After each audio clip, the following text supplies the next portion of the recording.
अस्सलामुअलैकुम व आदाब नाजरीन। Central administrative tribunal bench Jammu ने एक बार एक और हिस्टोरिकल डिसीजन दिया है जिसमें डिप्टी सेक्रेटरी एआरआई ट्रेनिंग्स को सर्विसेज से टर्मिनेट किया गया था इस बेस पर कि उसको एक एफआईआर लगी हुई थी जो एंटी करप्शन ब्यूरो जम्मू ने लगाई थी। जी हाँ, जो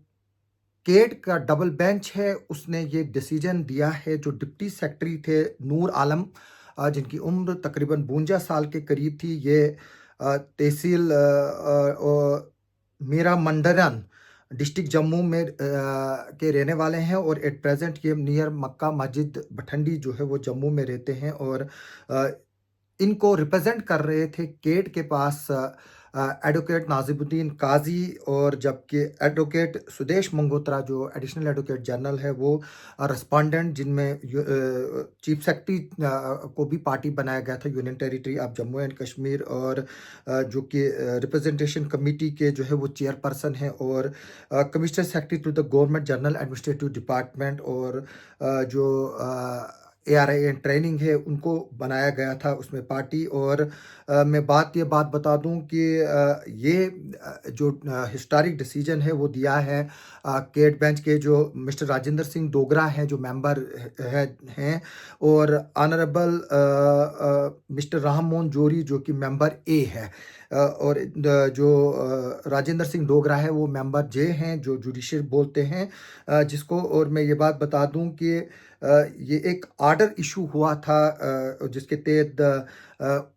जो नूर आलम साहब है उनको टर्मिनेट किया गया था, और ये आर्डर नंबर 1149 JK-GAD आप 2021 डेटेड 28/10/2021 था, जिस ऑर्डर को क्वैश किया है अब जो केट का जो डबल बेंच है उसने। मैं बता दूं कि जैसे कि मैंने पहले ही बताया कि जो पेटिशनर है उनको एडवोकेट नाजिमुद्दीन काजी जो है वो रिप्रेजेंट कर रहे थे, और मैं इस केस की बता दूं डिटेल्स की। जो ये जजमेंट जो है वो इसमें जो चीज़ें कही गई है जिसके बेसिस पर इस ऑर्डर को कैश किया गया है, मैं बता दूं कि एडवोकेट नाजिमुद्दीन काजी ने जो कोर्ट है उसके सामने ये प्ली ली कि जो एफआईआर नंबर 21 ऑफ 2019 जो पेटिशनर के अगेंस्ट रजिस्टर की थी एंटी करप्शन ब्यूरो ने, उसमें आज तक जो है वो चालान पेश नहीं हुआ है, और जो एप्लीकेंट है उसने अपील जो है वो ऑलरेडी इसमें फाइल की थी। जो स्पेशल जज एंटी करप्शन जम्मू है और ऑनरेबल कोर्ट ऑफ स्पेशल जज एंटी करप्शन जम्मू जो है वो उसने अलो किया था जो पेटिशनर है उसकी अपील को, और जो अटैचमेंट ऑर्डर इसका किया था जो 10/2/2021 को किया था उसको सेट असाइड किया था, और जो फंडामेंटल फ्लाज है वो उस ऑर्डर में जो है वो मिले थे, और जो रेस्पोंडेंट्स ने जो है वो इशू किया था। मैं दूसरी बात ये भी बता दूं कि इसमें बताया गया है कि जो पेटिशनर है यानी कि नूर आलम, उसकी सर्विसेज जो है वो थ्रू आउट कैरियर जो है वो एक्सीलेंट जो है वो एपीआर में जो है वो आई है, जबकि सिर्फ 2020-21 और 18-19 में उनको जो है वो वेरी गुड सर्विस रिकॉर्ड दिया गया है, जबकि जो एपीआर जो सीनियर ऑफिशियल्स ने लिखे हैं उसमें बाकी सारे में जो है वो एक्सीलेंट है। सिर्फ 2 साल में जो है वो 2020 और 21 और 18 और 19 में जो है वो इसके जो ऑफिसर हैं उन्होंने इसको वेरी गुड जो है वो रिकॉर्ड दिया है, जबकि बाकी सब में जो है वो आउटस्टैंडिंग है। और जो एनुअल परफॉर्मेंस रिपोर्ट जिसको हम एपीआर कहते हैं, और इससे ये पता चलता है कि जो ऑर्डर टर्मिनेशन का निकाला गया है, प्री मैच्योर रिटायरमेंट का जो निकाला गया है वो जो है वो कंसिडरेशन नहीं किया गया है एज पर द नॉर्म्स, और वो जो है वो इलीगल और आर्बिट्रेरी है, यानी कि कानून की नज़रों में गलत है, और जो गवर्नमेंट है उन्होंने वो वन साइडेड डिसीजन लिया हुआ है। और जो कौंसल है नाजिमुद्दीन काजी के, उन्होंने ये भी कहा है कि जो एफआईआर रजिस्टर्ड हुई है जिसको क्रिमिनल केस कहा जाता है, कैनॉट फॉर्म द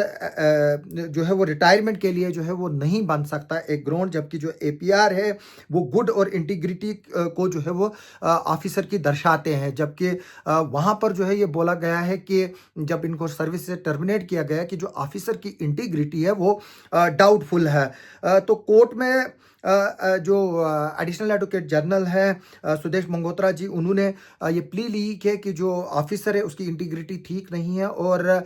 इसको जो है वो सर्विसेज जो टर्मिनेट की गई है या इसको प्री मैच्योर रिटायर्ड किया गया है उसको जो है वो अपहेल्ड करने के लिए कहा है, रिक्वेस्ट की थी कोर्ट से और कहा था कि ये जो है वो सही डिसीजन लिया है गवर्नमेंट का। और इसमें यह भी बताया गया है कि जो एप्लीकेंट है वो गुड रेपुटेशन जो है वो नहीं है उसकी due to his constant conduct, जो उसके खिलाफ कंडक्ट है, जो पीरियड ऑफ टाइम है और उसका कंटिन्यूस ऑफ सर्विस में रहना जो है वो पब्लिक इंटरेस्ट में नहीं है। केट बेंच ने दोनों साइड से जब इस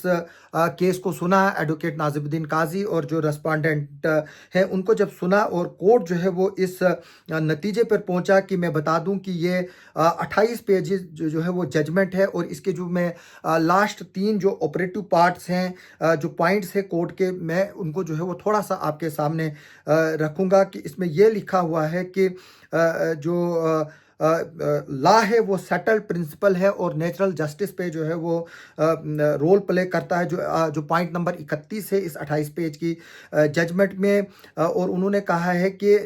लेकिन जो ये प्रेजेंट केस है यहाँ पर जो कंपलसरी रिटायरमेंट है वो टोटली एब्सेंट है, जो ग्राउंड्स होने चाहिए थे कंपलसरी रिटायरमेंट के लिए वो एब्सेंट है इसमें। और जो चीज़ इसमें बनाई गई है ग्राउंड वो जो है वो कंट्रेरी है जो सर्विस बुक में है, यानी कि सर्विस बुक में एक्सीलेंट और वेरी गुड और आउटस्टैंडिंग रिकॉर्ड है, जबकि आर्डर में जब इनकी सर्विसेज को टर्मिनेट किया जा रहा है, प्रीमेच्योर रिटायर किया जा रहा है, वहां पर जो है वो कहानी कुछ और ही जो है वो अलग है। और इसमें यह भी बताया गया है कि जो अपॉर्चुनिटी ऑफ हर्ट जो है वो भी इन पर्सन जो है वो होनी थी और जो अपॉइंटमेंट की थी इंक्वायरी ऑफिसर ने उसको मैंडेट जो rule 33 of J and K civil service classification control and appeal act 1957 है उसके तहत जो है वो नहीं किया गया है। और इसलिए जो जब द पर्सन जो चार्ज किया गया है वो एंटाइटल्ड था cross examination of the witnesses के लिए, जो किया नहीं गया to the evidence in person, और उसको जो है वो वहां पर इन पर्सन जो है वो अपीयर होना चाहिए। ये सेम केस जिस तरह से हमने 2 दिन पहले आपको प्रोसिक्यूटिंग ऑफिसर की रीइन्वेस्टिगेशन की खबर